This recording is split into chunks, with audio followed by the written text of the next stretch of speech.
Assalamualaikum warahmatullahi wabarakatuh. Waalaikumsalam warahmatullahi wabarakatuh. Apa kabar hari ini teman-teman?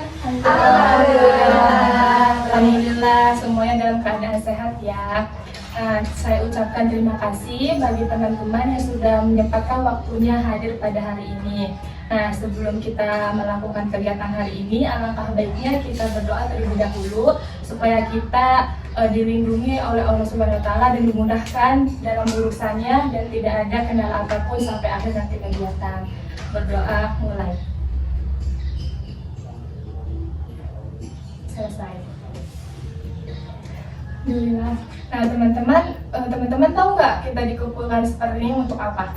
Tahu. Nah, teman-teman, kita akan melakukan layanan bimbingan kelompok. Oh ya, sebelumnya teman-teman udah pernah melakukan bimbingan kelompok? Belum sama sekali. Belum. Ini yang pertama dong? Iya. Oke. Nah, jadi teman-teman, bimbingan kelompok ini adalah salah satu jenis layanan dalam bimbingan konseling. Nah, di mana bimbingan kelompok ini berupa bantuan dari individu kepada kelompoknya dalam format kelompok seperti kita saat ini sedang melakukan bimbingan kelompok dengan memanfaatkan dinamika kelompok. Nah, saya di sini sebagai pemimpin kelompok dan teman-teman sebagai anggota kelompoknya. Jadi, saya harap di sini teman-teman semua berpartisipasi aktif untuk merespon, menjawab, dan menanggapi opini-opini teman-teman semua. Jadi saya di sini sebagai pemimpin kelompok tugasnya hanya mengarahkan saja. Yang banyak berbicara, yang banyak menyampaikan ide dan pendapatnya adalah teman-teman semua. Nah, jadi teman-teman, bimbingan kelompok ini untuk mencegah dari permasalahan yang akan kita bahas nanti, sehingga teman-teman semua berani berpendapat, lalu berani menyampaikan idenya, dan juga dapat menambah wawasan teman-teman semua. Nah, teman-teman semua, di sini kita sedang melakukan bimbingan kelompok di mana teman-teman secara aktif dan sukarela untuk memberikan pendapatnya dan terbuka untuk menjawab, bertanya kepada teman-teman sehingga dinamika kita, suasana dalam kelompok kita berkembang. Oke gitu ya. Nah, teman-teman, dari pembahasan tadi, apakah teman-teman semua paham? Ada yang ingin ditanyakan dulu? Tidak ada. Oke, kita lanjut ya. Jadi di sini ada topik yang akan kita bahas. Topik kita di sini itu topik yang di luar dari diri teman-teman. Topik yang di luar permasalahan teman-teman. Jadi berita-berita yang sedang viral di sana, yang di luaran sana, berita-berita yang lagi trending, berita-berita yang lagi diperbincangkan pada sekarang, pada hari-hari ini. Bukan berita yang sudah lampau atau sudah lama yang sudah terpendam oleh berita-berita lain, tapi beritanya ini berita yang lagi viral gitu ya. Nah, jadi teman-teman, di sini ada dua topik yang harus teman-teman pilih. Yang pertama ada topik tugas dan yang kedua topik bebas. Topik tugas di sini topik yang ditentukan oleh pemimpin kelompok, yaitu saya sendiri, sedangkan topik bebas adalah topik yang ditentukan oleh teman-teman sekalian yang sudah disepakati bersama. Gitu ya, paham? Paham. Nah, oh iya, sebelum kita melakukan kegiatan konseling, kegiatan bimbingan kelompok, teman-teman semua sudah pada kenalan? Belum. Nah, mari kita kenalan dulu ya. Nah, perkenalannya dengan sebutkan nama, lalu sebutkan warna kesukaannya, lalu orang selanjutnya menyebutkan dulu dari orang yang pertama, dan selanjutnya sampai orang terakhir harus menyebutkan dari orang pertama dulu ya. Nah, Ya. paham? Paham. Harus konsentrasi ya. Nah, kita mulai. Nama saya Rosi, warna kesukaan saya putih. Namanya Rosi, warna kesukaannya putih, dan nama saya Dila, warna kesukaannya pink. Namanya Rosi, warna kesukaannya putih.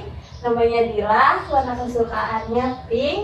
Dan saya ada warna kesukaannya hitam. Namanya Rosi, warna kesukaannya putih. Namanya Dila, warna kesukaannya pink. Ahda, warna kesukaannya hitam. Nama saya Pina, warna kesukaannya biru.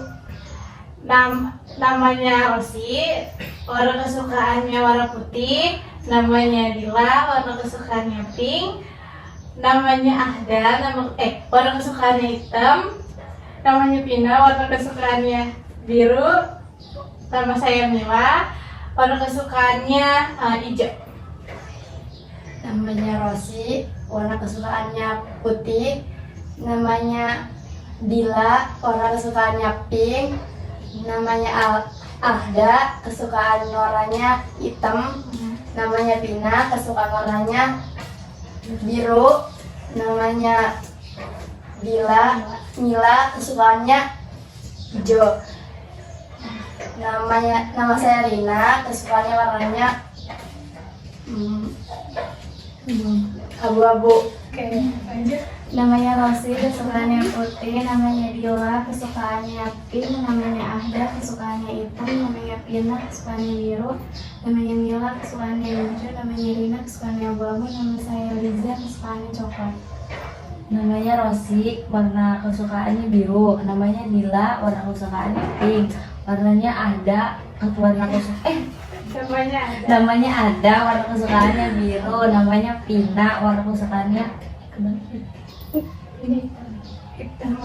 biru, hitam.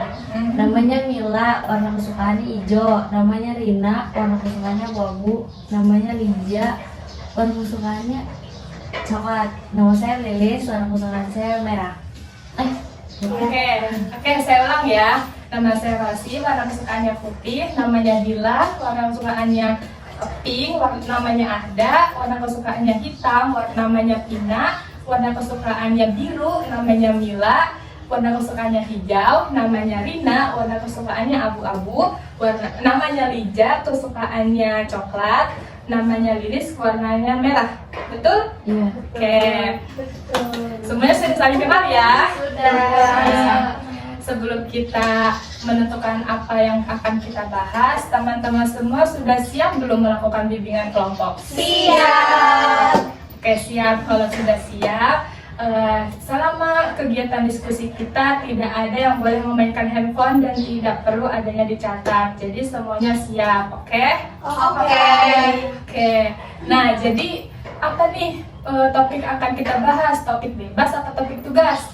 Bebas. Yakin bebas? Iya, Oke. bebas. Jadi yang dipilih adalah topik bebas. Silakan teman-teman tentukan apa yang topik akan kita bahas. Siapa yang mau beropini duluan? Ya, silakan. Mungkin kita akan membahas tentang berita yang lagi viral juga, yang banyak diperbincangkan, yaitu tentang yang marak sekali, yaitu tentang pemerkosaan dokter kepada yang menunggu pasiennya gitu.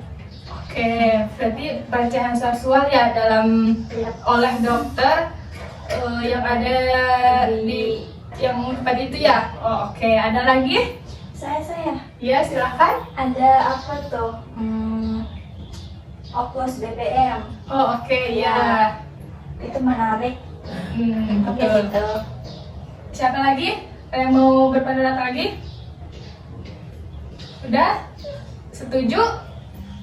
Mari kita tadi ada dua pilihan ya. Ada dari Ahda katanya pelecehan seksual oleh dokter itu kepada pasiennya, sedangkan Dila oplosan bensin ya. Iya. Nah, jadi saya tanya siapa yang setuju pelecehan seksual? Saya Setuju. setuju. Berarti Dila coba sendiri ya. Nah, sama Mbak Pina, cuma berdua. Kita ambil yang lebih banyak, yaitu pelecehan seksual terhadap pasien, penunggu pasien oleh dokter residensi Unpad itu ya. Oke, kita mulai. Topik yang akan kita bahas adalah topik pelecehan seksual terhadap penunggu pasien oleh dokter Unpad.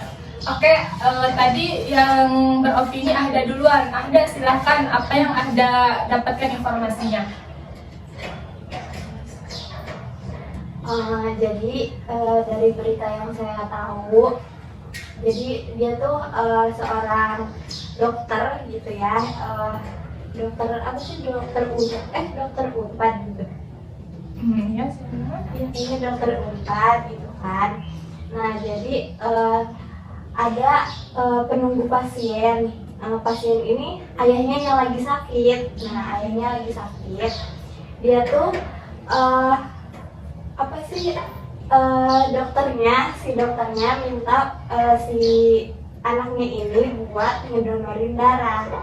Nah si dokter ini minta anaknya itu buat ngedonorin darah, terus dibawalah ke ruang operasi gitu. Nah si anaknya suruh ganti pakai baju operasi. Nah udah gitu si dokter ini apa sih, memberikan bius lewat apa namanya, infus lewat infus. Nah si ini itu apa ya, nama samarannya itu FA, nggak tahu ya nama aslinya itu siapa, nama samarannya itu FA.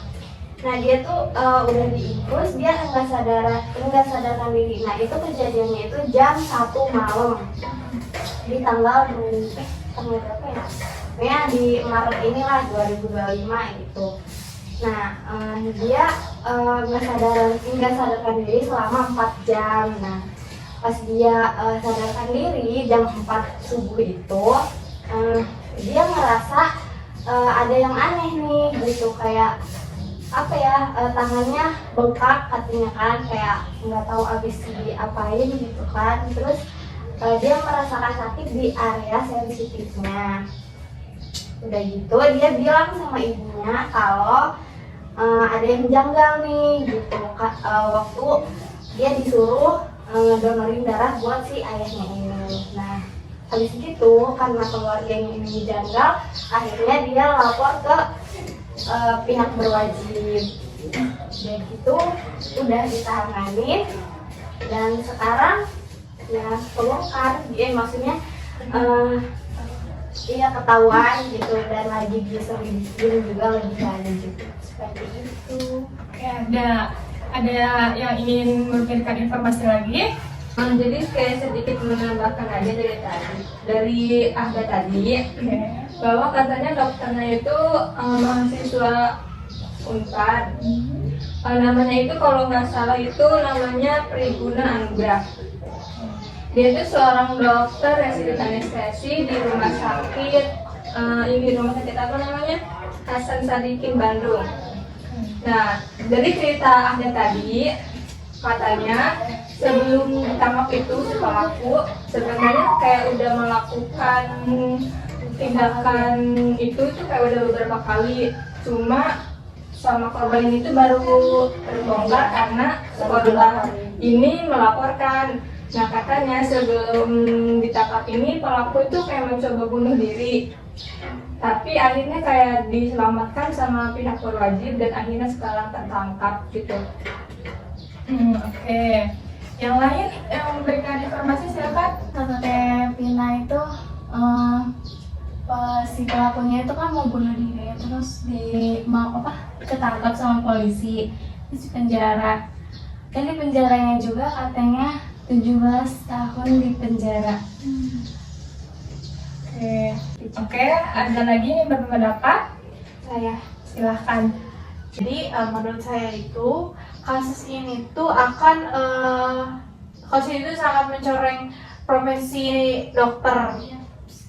Karena ini tuh seharusnya kan dokter itu kan menjadi sosok yang paling dipercaya ya oleh masyarakat, karena dokter itu kan menangani hal sensitif seperti tubuh dan nyawa manusia.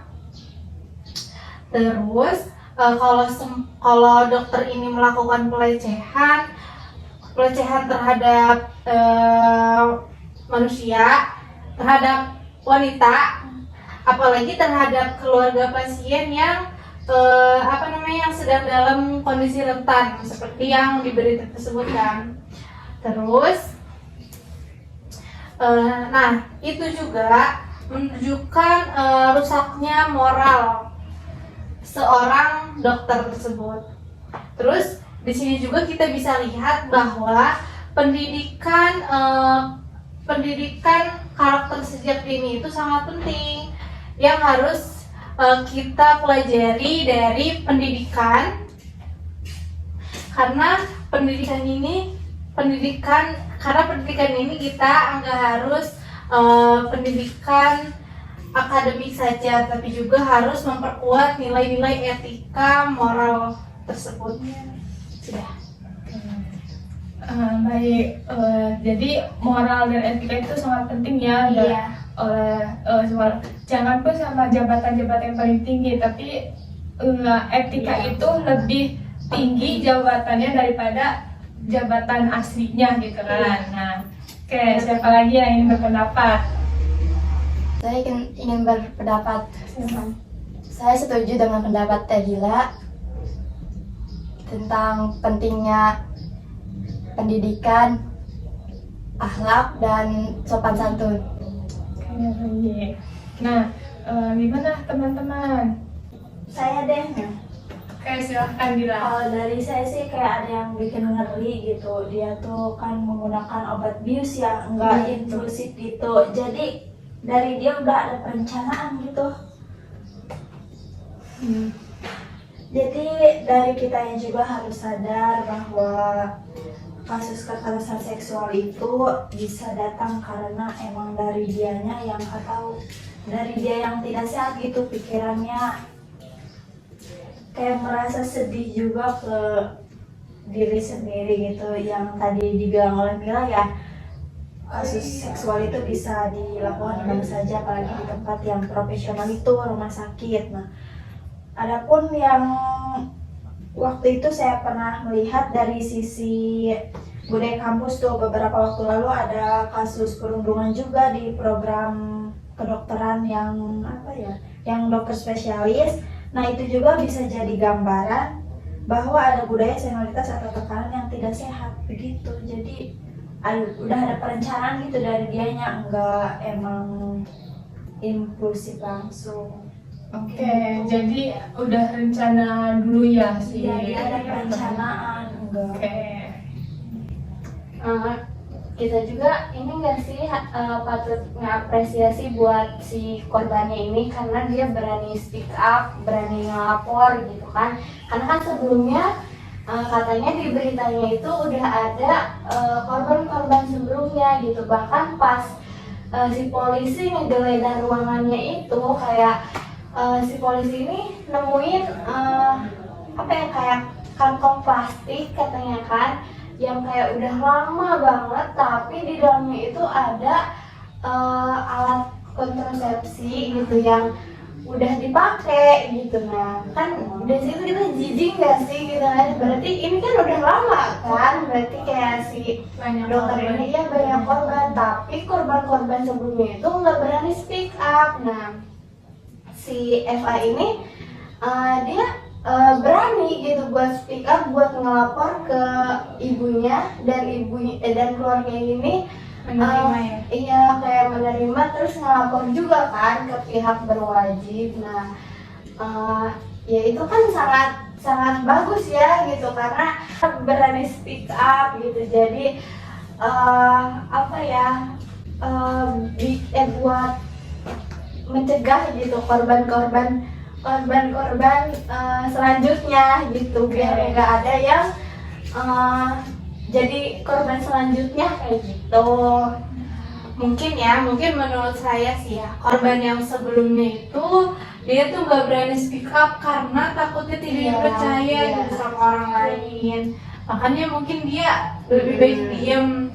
Tapi itu juga akan berpengaruh nanti ke depannya ya, dia jadi trauma kan. Terus apalagi nanti kalau dia apalagi kalau ketemu dokter kan, nanti dia pasti keingat sama masalah yang dia terjadi di dia gitu. Jadi ada trauma sama korban ini untuk speak up gitu kan, nggak berani. Nah, oke.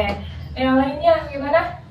Mungkin belum tentu juga kalau kita jadi korbannya, belum tentu juga kita berani buat speak up dan melapor. Setuju sama pendapat yang ada sama Kamila, bahwasanya kita harus berani speak up karena kan bisa juga mengurangi korban selanjutnya, atau mungkin si pelaku ini bisa ketangkap biar nggak melakukan hal bejat itu lagi gitu.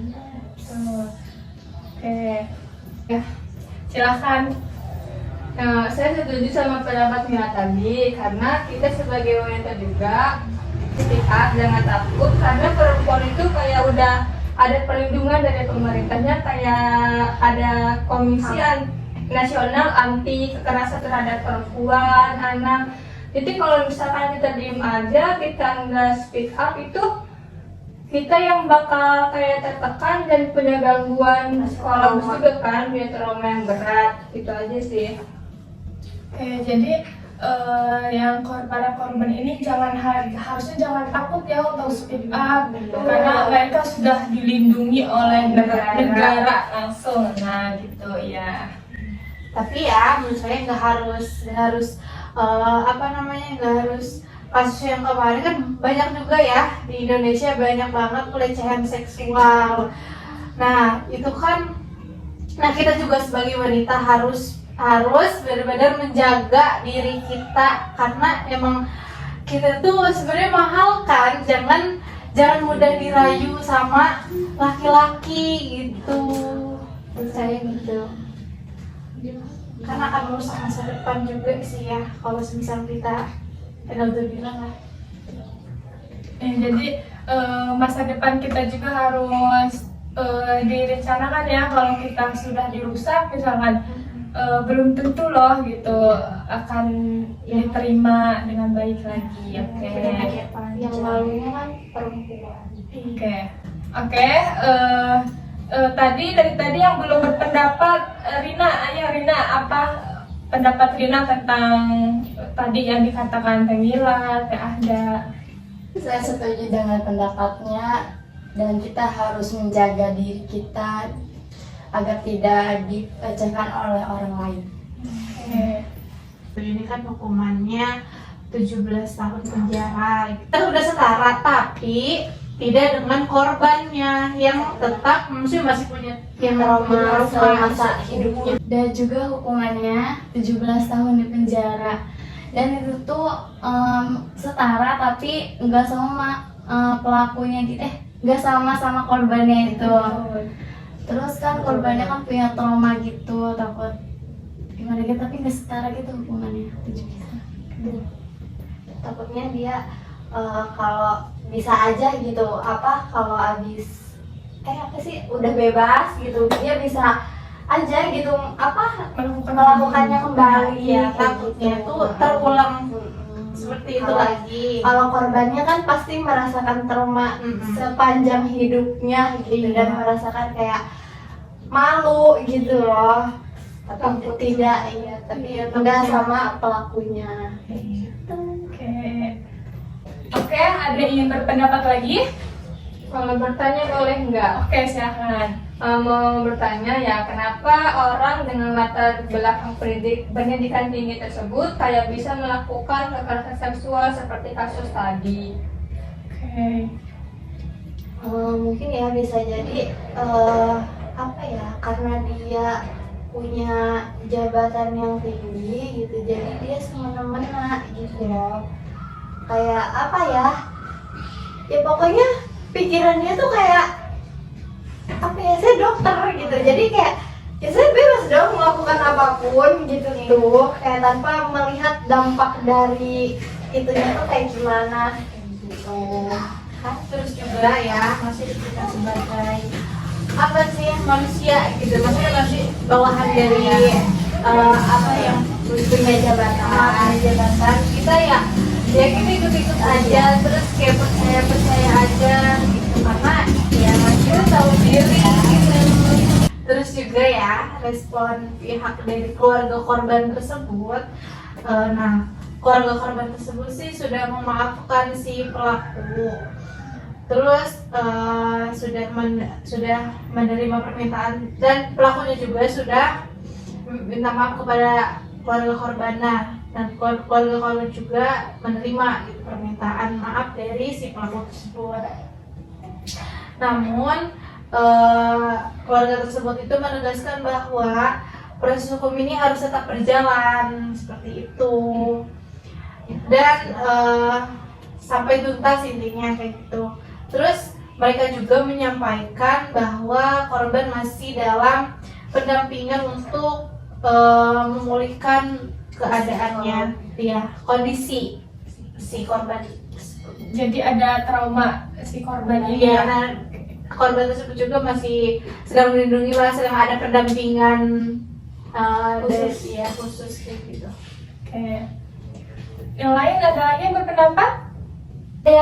Iya betul, menurut Mila, semoga proses hukum berjalan dengan adil dan kasus ini menjadi momentum untuk memperbaiki sistem pendidikan dan pengawasan di dunia medis. Oke. Ada yang ingin berpendapat lagi? Cukup? Cukup. Oke. Sebelum kita akhiri, saya meminta kesimpulan dari teman-teman masalah ini, topik dari pelecehan seksual ini. Siapa yang ingin memberikan kesimpulan dulu? Ya, Oke, jadi silakan. kesimpulan saya, menurut saya kasus ini tuh bermula dari laporan adanya tindakan kekerasan seksual yang dilakukan oleh seorang dokter program pendidikan dokter spesialis. Terus dari Fakultas Kedokteran Universitas Padjadjaran yang sedang menjalani praktik di Rumah Sakit Hasan Sadikin, Bandung. Korban tersebut bukan pasien, melainkan anggota keluarga dari pasien yang saat itu berada di rumah sakit. Terus, tindakan pelecehan tersebut juga diduga dilakukan dengan sengaja menggunakan obat bius untuk melumpuhkan korban sebelum melancarkan aksinya. Terus hal ini juga menunjukkan adanya perencanaan dan manipulasi, bukan tindakan impulsif atau sekedar kesalahan etika biasa. Oke. Seperti itu. Terima Oke, kasih. terima kasih Mila. Ada lagi yang ingin menyimpulkan? Oke, menurut saya kesimpulan dari tadi yang disampaikan Mila, ada juga dampak dari kasus ini. Yang pertama itu pastinya terhadap korbannya. Korbannya pasti mengalami trauma, gitu kan, trauma fisik dan psikologis yang mendalam. Nah, saat ini juga kan dalam proses pendampingan psikologis yang sedang dilakukan, gitu kan. Yang kedua, pastinya terhadap institusinya, gitu kan, baik dari pihak rumah sakit maupun dari pihak kampus Unpadnya, yang namanya itu ikut tercoreng, gitu kan, dan muncul kritik-kritik gitu terhadap sistem pendidikan kedokteran yang dinilai masih memiliki banyak celah dalam pembinaan karakter dan pengawasannya. Ada juga dampak terhadap masyarakatnya. Nah, kasus ini juga kan menimbulkan kegelisahan ya, gitu, khususnya kepada masyarakat, khususnya kepada publik, gitu kan, terhadap keamanan dan juga etika dalam pelayanan medisnya. Oke, terima kasih. Ada lagi yang ingin menyimpulkan? Jadi menurut saya isu yang terkait yang muncul itu kayak relasi kuasa dalam dunia profesi dan pendidikan itu, di mana pelaku seringkali merasa tidak tersentuh oleh hukum atau pengawasan. Ketidakadaan sistem pelaporan yang aman dan efektif kayak di beberapa institusi pendidikan dan medis yang membuat korban enggan melapor karena takut atau hal lain. Yang selanjutnya itu ada budaya senioritas dan tekanan akademik, terutama di dunia kedokterannya, yang dapat menciptakan stres tinggi dan lingkungan yang tidak sehat secara mental. Jadi bisa jadi aja karena mental stres. Oke, ya betul sekali itu. Ada lagi yang menyimpulkan? Saya Ayo silakan. Dari saya akan menarik kesimpulan dari adanya nilai-nilai yang bisa diambil ya dari kasus tadi. Yang pertama, etika profesi adalah fondasi utama dalam dunia kerja, khususnya di bidang kesehatan dan pendidikan. Jadi tanpa moral yang kuat, keilmuan bisa disalahgunakan. Adapun yang kedua, konseling dan edukasi karakter sangat penting, tidak hanya bagi korban, tapi juga bagi pelaku dan lingkungan yang mendukungnya, lingkungan faktor pendukung. Yang ketiga, institusi pendidikan harus aktif dalam membangun budaya yang sehat. bukan hanya akademik tapi juga emosional, sosional, dan spiritual. Mungkin itu dari saya. Oke, jadi kesimpulannya, saya tarik kesimpulan lagi bahwa pelecehan ini dilakukan dengan sengaja oleh dokter karena obat bius itu ya. Terus lagi dokter itu kayak semena-mena punya jabatan yang tinggi, jadi dia melakukan itu tanpa berpikir panjang lagi apa dampak buruknya, dampak korbannya, walau apapun dampak pelaku-pelaku yang lainnya. Nah, oke teman-teman, jadi kalau misalkan kalian jadi korban pelecehan seksual ataupun teman kalian yang jadi korban pelecehan seksual, apa yang akan kalian lakukan dan apa solusinya? Siapa yang mau berpendapat? Saya. Oke, silakan. Jika saya menjadi korban tersebut, saya akan berani speak up. Terus saya akan melaporkan pelecehan tersebut ke pihak yang berwajib karena kita sebagai wanita kan sangat-sangat dilindungi dan ada undang-undangnya juga kan. Solusinya itu kita sebagai wanita jangan mudah terpengaruh dan jangan mudah dirayu sama cowok sama cowok lain di luar sana. Terus juga kita kalau jangan mudah dimanfaatin sama yang menurut kita orang itu pinter. Belum tentu juga orang pinter tersebut tuh akhlaknya baik dan beretika moral seperti itu. Oke, ada lagi? Saya setuju ya sama pendapat Mila tentang gimana kalau kita jadi korbannya. Udah pasti yang pertama kita harus berani speak up dan melapor. Nah, bukan hanya kita, kalaupun kita melihat orang lain dilecehkan, itu kita harus berani untuk speak up juga, harus berani untuk melapor juga. Nah, selanjutnya semoga kita bisa lebih hati-hati dan bisa lebih menjaga diri kita masing-masing.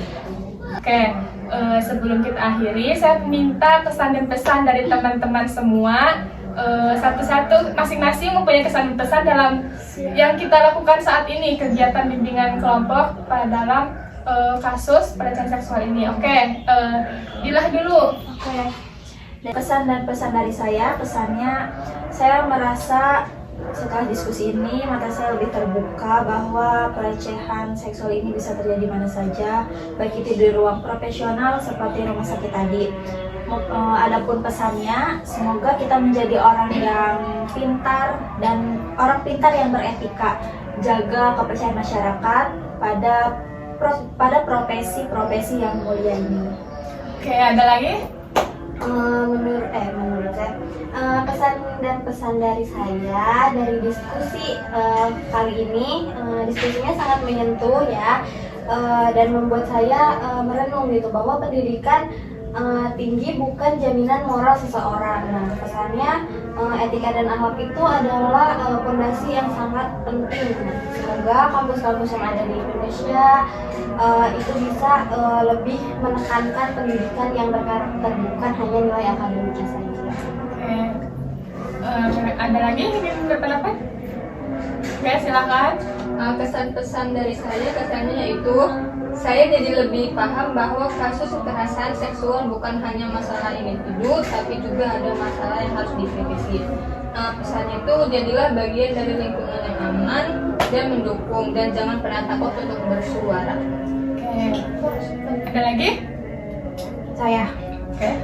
Kesan-pesan menurut saya, kesannya itu bahwa kesannya ini jadi kegiatan yang kita lakukan ini membuat saya lebih peduli dan peka terhadap isu-isu sosial yang sering terjadi namun jarang dibahas ya.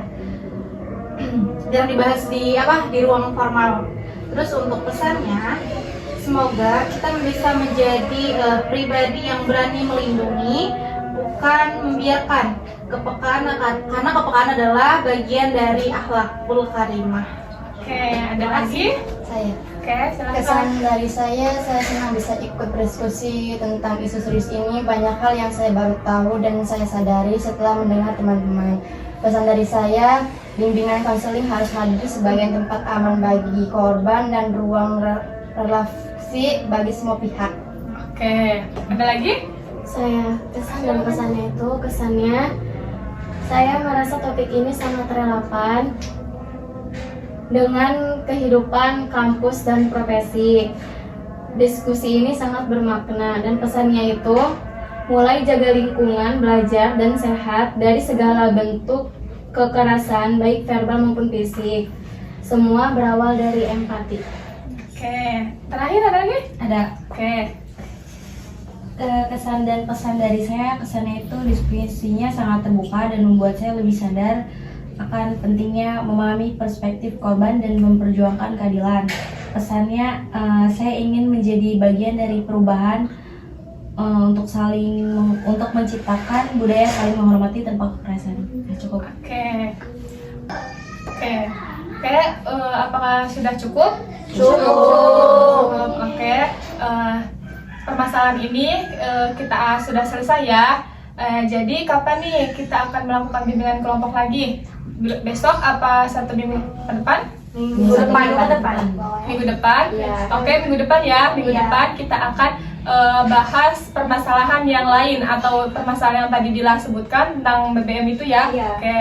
Oke, terima kasih teman-teman yang sudah meluangkan waktunya untuk hadir pada hari ini dan teman-teman juga udah berani berpendapat dan menyampaikan idenya. Nah, terima kasih teman-teman. Kita akhiri kegiatan hari ini dengan mengucap hamdalah. Alhamdulillahirabbil alamin. Saya ucapkan sekali lagi terima kasih banyak pada teman-teman. Wassalamualaikum warahmatullahi wabarakatuh. Waalaikumsalam warahmatullahi wabarakatuh.